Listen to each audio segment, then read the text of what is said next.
Hi, welcome back to the Wednesday night Bible study. We're in the 15th installment of First Thessalonians. I'm calling this one Like a Thief in the Night. We're going to continue with Paul's delivering information to the Thessalonians about end times. Let me talk about prophecy for a minute. Here's a biblical prophecy. Here's some facts. Whoops. I saw that. 27% of the Bible is prophecy. 27%, about a quarter of the Bible, even more than a quarter, is prophecy. In the Old Testament, there are over 1,800 references to Christ's return. Of the 260 chapters in the New Testament, more than 300 references to Christ's return. That comes out to 1 out of every 30 verses. 23 of the 27 New Testament books give prominence to this subject. These are some facts that I didn't do all the adding. I got these numbers from Keith Krell. Quite a lot on prophecy. Our curiosity about prophecy in the future is God-given. So we shouldn't be too alarmed that we are curious about it, but we have to be careful. According to Solomon, the Lord has placed eternity in our hearts. He says, Solomon says, He has made everything beautiful in its time. He has also set eternity in the hearts of men. But there is more to this verse. Yet they cannot fathom what God has done from beginning to end. So God's complete plan for the ages is beyond us. We got to keep that in mind. Just before Jesus ascended into heaven, as told in Acts 1, they asked him, Lord, are you at this time going to restore the kingdom to Israel? Jesus' answer was this, in verse 7. He said to them, It is not for you to know the times or dates the Father has set by his own authority. So I think we run a risk when we over-speculate about aspects of prophecy that are supposed to be unclear. Jesus' statement here looks like God doesn't want us to know every detail about the times or dates.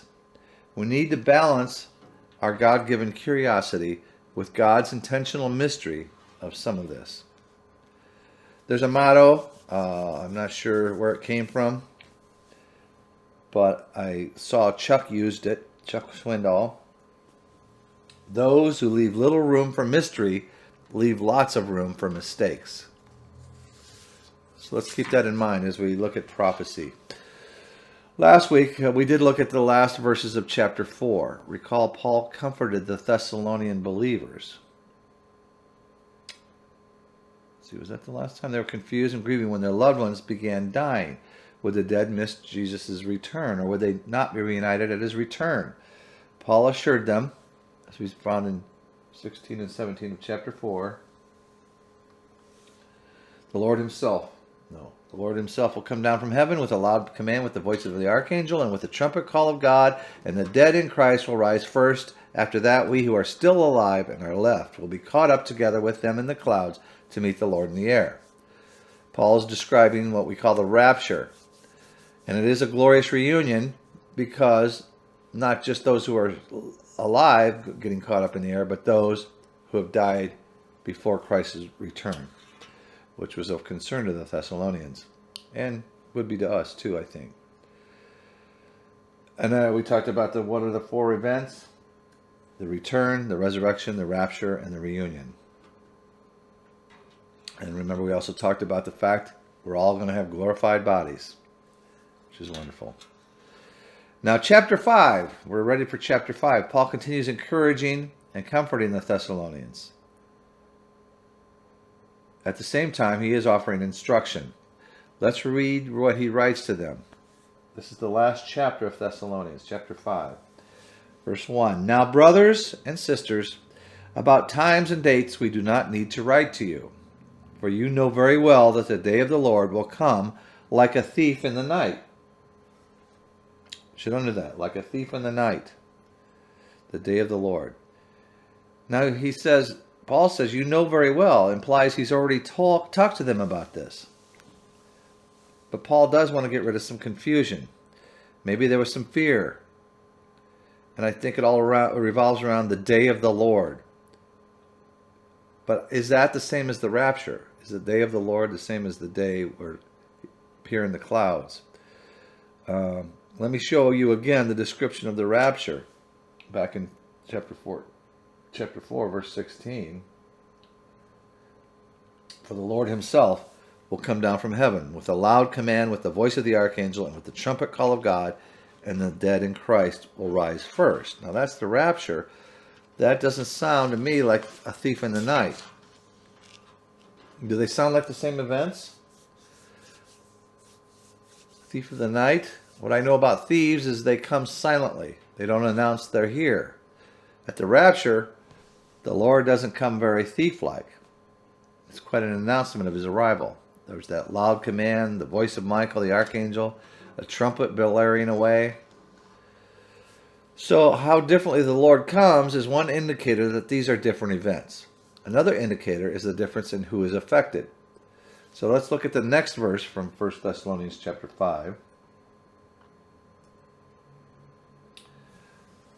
While people are saying peace and safety, destruction will come on them suddenly as labor pains on a pregnant woman, and they will not escape. So verse 1 and 2 there are written to you, brothers and sisters, believers. Verse 3 talks about they. Now who are they? Those would be the non-believers. And what is the prophecy here for non-believers? While things are looking peaceful, tranquil, safe, destruction will come on them suddenly, like a thief in the night. The analogy here is the labor pains on a pregnant woman. I did hear it's painful. I'm fortunate I've never had to experience it, labor pains. I heard it is painful, especially without drugs. It's also unpredictable when the actual labor will start. I think that's a great analogy here, what is going to happen. And there's also no turning back. It's inevitable. So what is this event? What is the day of the Lord? Day of the Lord in verse 2. The Thessalonians knew at least some things about the day of the Lord. Paul probably instructed them about Old Testament prophecies. Had Paul shown them the prophecies from the book of Joel, for instance, chapter 2? Joel chapter 2, verse 1. Blow the trumpet in Zion. Sound the alarm on my holy hill. Let all who live in the land tremble, for the day of the Lord is coming. It is close at hand, a day of darkness and gloom, a day of clouds and blackness. Like dawn spreading across the mountains, a large and mighty army comes, such as never was of old, nor ever will be in ages to come. And then verse 10 of Joel chapter 2. Before them the earth shakes, the sky trembles, the sun and moon are darkened, and the stars no longer shine. The Lord thunders at the head of his army. His forces are beyond number, and mighty are those who obey his command. The day of the Lord, there it is again, the day of the Lord is great, it is dreadful. Who can endure it? Okay. So the Lord may arrive like a thief, but all heck breaks loose after that. And Joel isn't the only prophet to draw upon. Here's some other predictions. First from Isaiah 13. Isaiah 13, verse 9. See, the day of the Lord is coming, a cruel day with wrath and fierce anger, to make the land desolate and destroy the sinners within it. The stars of heaven and their constellations will not show their light. The rising sun will be darkened, and the moon will not give its light. I will punish the world for its evil, the wicked for their sins. That's the Lord speaking through Isaiah. And then Zephaniah's prediction in Zephaniah chapter 1. The great day of the Lord is near, near and coming quickly. Listen, the cry on the day of the Lord will be bitter, the shouting of the warrior there. That day will be a day of wrath, a day of distress and anguish, a day of trouble and ruin, a day of darkness and gloom, a day of clouds and blackness, a day of trumpet and battle cry against the fortified cities and against the corner towers. I will bring distress on the people, and they will walk like blind men, because they have sinned against the Lord. So what's this all about?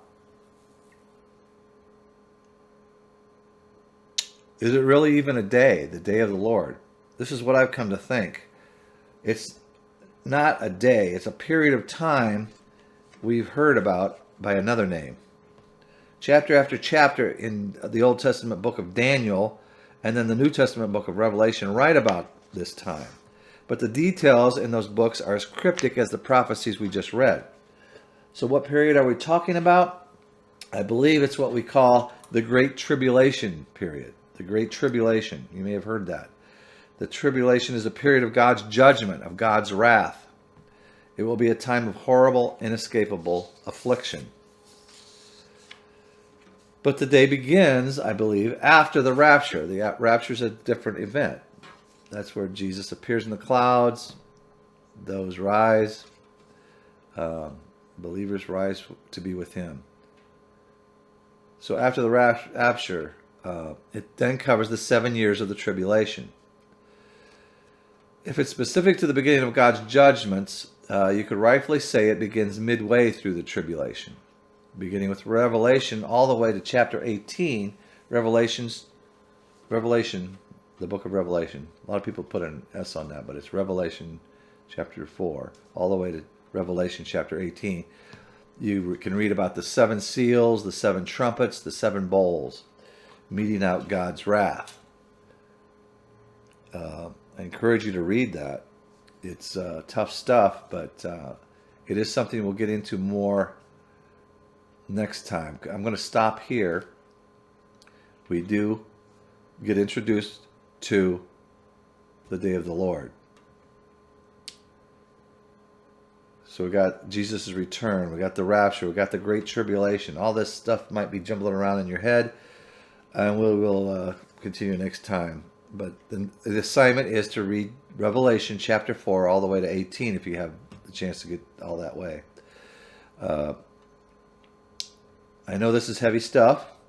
Let me say that neither I or even the experts know definitively what will happen. You can read many scholarly studies and theories and scratch your head. And there's 2 things I think we can all agree on. All believers can agree on. And one is that the Lord is coming back. The Lord is coming back. There's a second coming. And there will be a final judgment. So, we will keep going with this next time. In the meantime, take care, and may the Lord be with you.